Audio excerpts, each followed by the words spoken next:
आज ना मला खूप वाईट वाटत होतं का ते व्हिडिओमध्ये सांगते. नमस्कार, श्री स्वामी समर्थ सर्वांना. तर आज आहे आमच्या गावची यात्रा. तयारी काल रात्रीपासूनच चालू होती. उर्वीला छानशी मेहंदी काढली आणि मी ही माझ्या हातावर काढलेली होती, पण सिंपलच काढलेली होती. नंतर सकाळी उठून सगळं लवकर आवरलेलं होतं.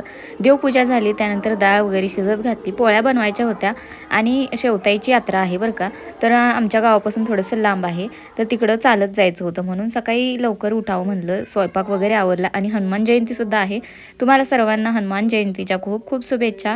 हनुमान जयंती साजरी केली, हळदी कुंकवासाठी बोलवलेलं होतं.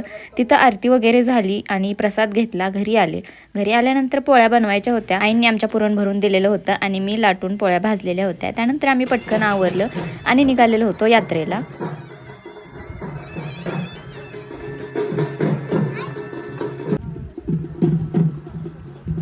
तर आम्ही निघालेलो होतो यात्रेला आणि ते सुद्धा उन्हामध्ये चालत, सगळेजण चालत निघालेलो होतो.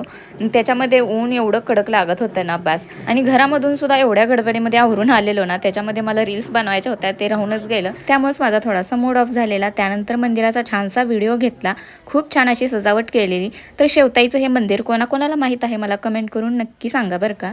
त्यानंतर जेवण केलं. जेवणामध्ये होती भात, भाजी, सुक्की भाजी, पातळ भाजी, पापड असं होतं जेवण. आणि मेन ह्या गोष्टीचं वाईट वाटलेलं होतं, एवढ्या कडक उन्हामध्ये आम्ही सगळे चालत निघालेलो होतो आणि एवढी गरमी लागत होती ना बस. त्यामध्ये उर्वी थोडी सुद्धा एवढ्या उन्हामध्ये चालली नाही आणि तिला मला घेऊन चालावं लागलेलं होतं. त्यानंतर पालखी आलेली होती घरी, तर पालखीची पूजा केली. तर अशी आहे आमच्या गावची यात्रा. चला, तर व्हिडिओ आवडला असेल तर लाईक आणि फॉलो करायला विसरू नका. भेटूया नेक्स्ट व्हिडिओमध्ये, तोपर्यंत बाय.